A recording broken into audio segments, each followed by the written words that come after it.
let's talk about schools. Schools are a huge thing in the lives of most children and teenagers.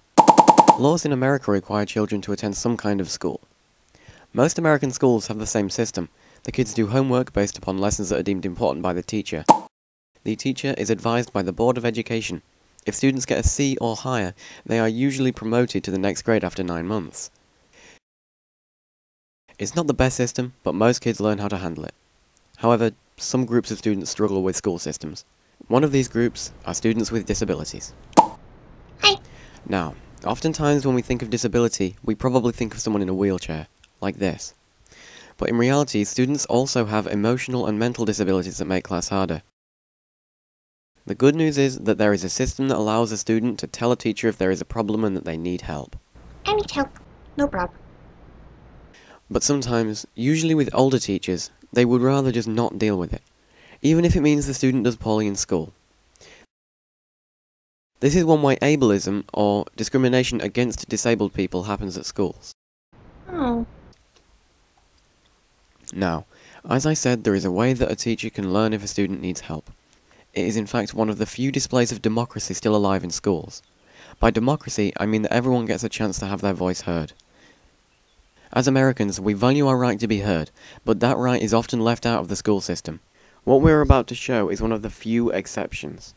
It is called an IEP meeting. IEP stands for Individual Education Plan.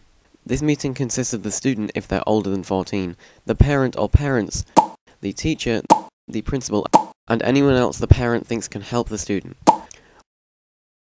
All these people are meant to work together to do what's best for the student.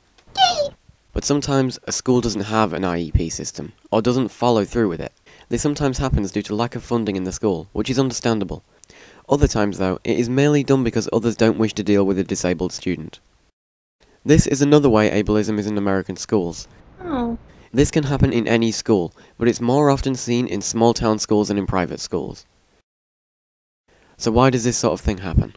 It all boils down to the battle between privilege, or the gifts one gets through their race, gender, or other status in life, and power when someone of authority takes away a privilege. Believe it or not, people can take privileges from being disabled. People with physical disabilities, for example, can get a parking spot close to the entrance to a building. And some mental disabilities allow people to become better at certain jobs. For example, Robin Williams uses ADHD to help him ad-lib lines, and become a wide range of characters when he's acting. Oh. However, in schools where the previously mentioned issues arise, it can be difficult for a student to learn what these privileges are. This is an example of power, and while not all power is bad, it can definitely be abused as it is in these situations. Oh. So, if you know a student who struggles due to ableism in school, it's important to do what you can to step in. Understanding disabilities and how they work in school is the best way to get a brighter future for a disabled student. There's a land that I see where the children are free, and I say it ain't far to this land from where we are.